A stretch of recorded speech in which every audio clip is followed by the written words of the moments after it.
Yes. Dr. Mindy in the house. All right. I appreciate that. The carnivore diet. Because of what we eat. Honestly, you've really touched my heart. So the negative voice in my head said, what must that look like? And I'm looking around like, can everybody see my cellulite? You know? And so the first tip is you have to hear it because you can't correct it if you are unconscious of it. So I heard the voice say, what must that look like? And then I corrected it. And I said, what this looks like is that I got my ass out of bed and put it on a bike. Woo! That's what this looks like.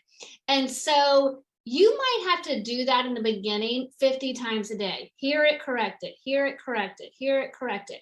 And it's a practice. And over time, those negative voices, you know, will pop up less frequently because you're teaching it, you know, some manners, but it really, really does work. But honestly, you have to hear it. So many women are walking this earth and have no idea that they are yelling at themselves all day.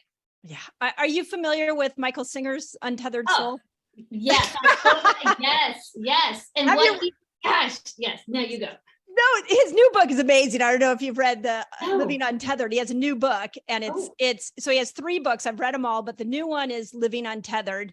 And it's all about the application of what you just said, or a lot of it. But the first book, Untethered Soul, this concept of a neurotic roommate in our head, if we had a roommate that talked to us the way we talk to ourselves, we would leave that apartment. We wouldn't hang around. But because it's in our own head, we take it as truth. Yep. So it is. And, you know, we think as women and mothers that we are so tired because of the physical demands on our life, right? The carpools, the dragging, the dropping, the moving kids to college, you know, whatever it is.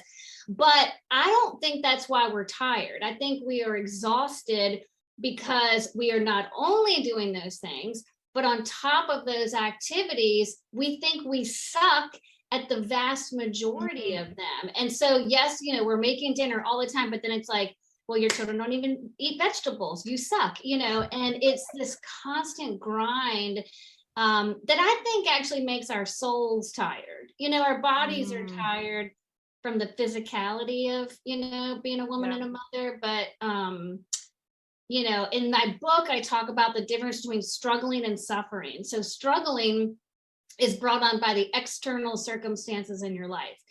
Going through menopause, having a breast cancer diagnosis, having children, all the things, struggling with your marriage. Those are all struggles and you're never going to get rid of them. You're going to have struggles until the day you die. But we suffer when we yell at ourselves for having those struggles in the first place, or we think that we're not handling them as well as we should. And so what I want women to know is that if you're struggling, you're winning. Like, good job. Like, everyone struggles, you know? And so the goal is to struggle without suffering.